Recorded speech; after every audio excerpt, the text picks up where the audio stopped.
Welcome to another edition of Talking Models. Today's painting tutorial is going to be on Shadow Creations, Frankenstein's Monster, sculpted by Yagher and currently available through Shadow Creations. So let's talk today about what I did to bring this beautiful quarter scale bust to life. Are you ready? Well, let's go! I primed the kit with automotive gray primer. I then reprimed the figure with Badger Stylorez gray primer. I started with the figure so it could remain on the base for easier painting. I base coated the face with Reaper moldy skin. Next up was to highlight the face with Reaper bloodless skin, and then I shaded that with Garage US transparent raw umber. I was trying to get just like a really different skin tone to this, just like the color says, bloodless. And then I added some Garage US transparent raw umber just to kind of add a different hue to the skin tone. I then came back in and added some darker shading using the Awada transparent black.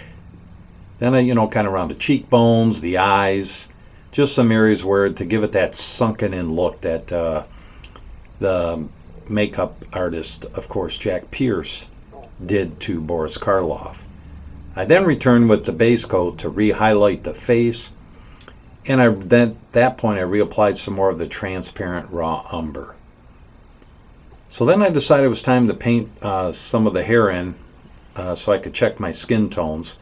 So I pulled out my Freak Flex Body Bag Black, and I did the front of the hair and the sides of the hair so I could check my skin tones. It's very important to do that when you're doing skin tones, just to make sure that once you paint like a black or a brown hair in, it really changes the look of the piece, and you want to make sure your skin tones are going in the right direction. So I came back in with the bloodless skin, and I hit all the raised areas of the face. And I added in a distress look around the eye area with Garage US transparent Mars red. That way you want to come in at this point back with your original color and just kind of get a little closer with the airbrush and just re-hit all those raised areas of the face. And of course that transparent Mars red gives you a nice distress look. So at this point I decided to paint the jacket and shirt with some Freak Flex Body Bag Black, and at that point I painted in the rest of the hair, the staple on the top of the head, and of course the neck bolts. I then come in and decided to dry brush the staple and neck bolts, and I used a Freak Flex Silver Bullet. And at that point I also painted in the eyes with some Freak Flex Banshee's Shadow Gray. Came back in at this point with the Garage US transparent Mars red, and I hit the scars areas on the head, along the neck, and then I brought out some Awada transparent violet, and I added some bruising around the neck bolt areas. And at this point I decided to paint in the eyes using the Freak Flex Body Bag Black. So then I came back in, of course, with the bloodless skin to re-hit the raised areas of the face. And that's a process. You go back and forth until you get the desired look that you're trying to achieve for the piece. Now for the eye color, I pulled out some Freak Flex Old Wreck Rust, and I painted that in. I was trying to get like a brownish, reddish look for the eye. And then, of course, for the lower eyelids, I brought out some Garage US tongue, and I ran that right along the lower eyelid, and I painted in the pupil with some Freak Flex Body Bag Black. And the head was done. On to the arm. I begin with base coating it with the moldy skin, and I came in and hit the hand with some Garage US transparent raw umber and re-highlighted all the areas of the arm and hand with the bloodless skin. At this point I pulled out my pastels, and I came with some black pastels for the fingernails and some blue for the veining on the hand. And then again, you go back with your transparent, your bloodless skin, and you re-highlight, you re-dull, you re-shade, you re-pastel. It's that process. So I finished off the arm using the silver bullet for the staples, deep maroon red for the scars, and back and forth with the bloodless skin and transparent raw umber until I got the desired effect I was looking for. Came back in with the transparent violet for further bruising, and again hitting all the raised areas once again with the bloodless skin, and the arm was done. Man, we're moving right along. Onto the body. I base coat it, adding shadowing using the Freakflex Nair Black on the jacket and shirt, and highlights to the jacket using Freakflex Mummified Brown. This was all over the black.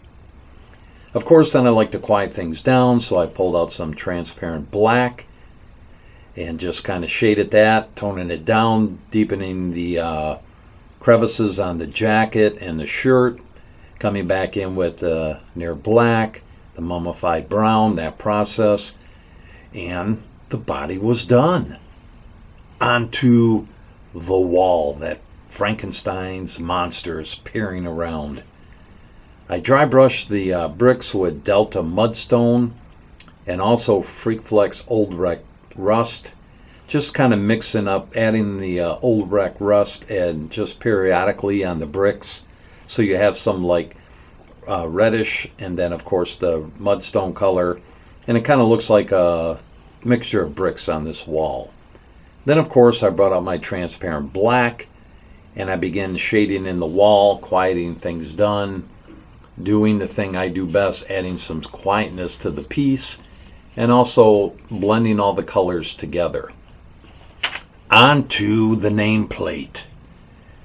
I started with Freakflex Body Bake Black, and then I deepened the black using Delta Black, and that way I had a nice starting point.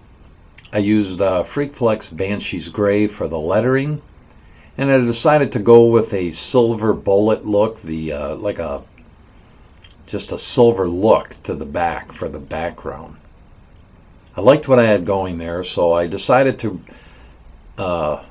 actuate those letters a little bit, so I outlined the lettering with the Freakflex Body Bake Black, and then of course I brought out some of the transparent black, and I just misted that over the lower section of the lettering to give it like a nice transition. And at this point, the nameplate and the kit was done. That's what I did to bring this beautiful piece to life. Frankenstein's monster, recreated in this dynamic pose by Jeff Yagher, and it's really, truly just a beautiful kit.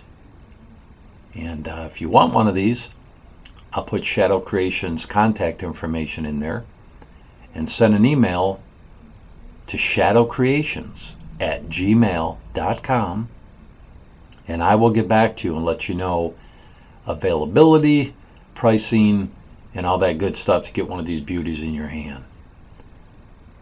So that's it for today's painting tutorial on Frankenstein's monster on Talking Models. If you haven't subscribed to this channel, why not? Hit that subscribe button. Join the family. And I would greatly appreciate that.